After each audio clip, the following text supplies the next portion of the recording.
দেওয়ানা ছিলেন। আজ আমরাও বলি আশিকের রাসূলুল্লাহ দাবি করি নিজেদেরকে।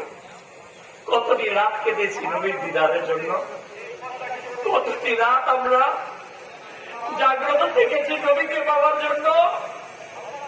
আরে সাহাবায়ে কেরাম আলাইহিমুর রিদওয়ান, তাদের পরিবারকে একটু কল্পনা করুন। মক্কাতুল মুকাররমা থেকে তাদের ব্যবসাকে বন্ধ করে দিয়েছে, পরিবার চলে গিয়েছে, জন্ম ভিটা থেকে তাদেরকে বের করে দিয়েছে, কিন্তু আল্লাহ পাকের নবীর মহব্বতে নবীর পিছনে পিছনে মদিনা পাকে চলে গিয়েছে।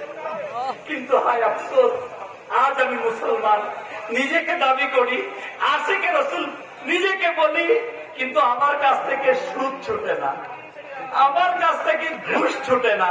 আমি নিজেকে মুসলমান দাবি করি, আবার এই মুসলমান দাবি করার পরেও নিজের দাড়িকে শেভ করে দিই, নিজেকে অনেক বড় আশিকে রাসূল বলি। আরে দাড়ি রাখার নাম কি নবীর মহব্বত নাকি?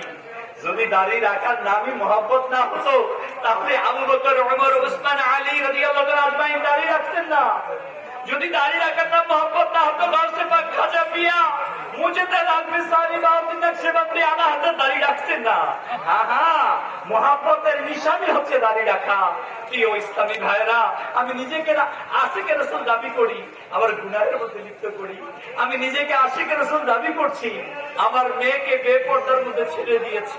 আমি নিজেকে আশিকে রাসূল দাবি করি, নিজের স্ত্রীকে হুন্ডার পিছনে বেহায়া পড়ার মতো বসিয়ে বাহিরে নিয়ে যাচ্ছি। সত্যি কথা, আজ বড় এক কঠিন সময় চলে আসছে আমাদের কাছে। আজ আমি মুসলমান, পৃথিবীতে 250 কোটি মুসলমান, অথচ মুসলমান আজ নির্যাতিত, নিপীড়িত, নিষ্পেষিত। এর কারণ তো এটাই, আমাদের সিনার মাঝে আজকে হাকিকি নবীর মহব্বত নেই।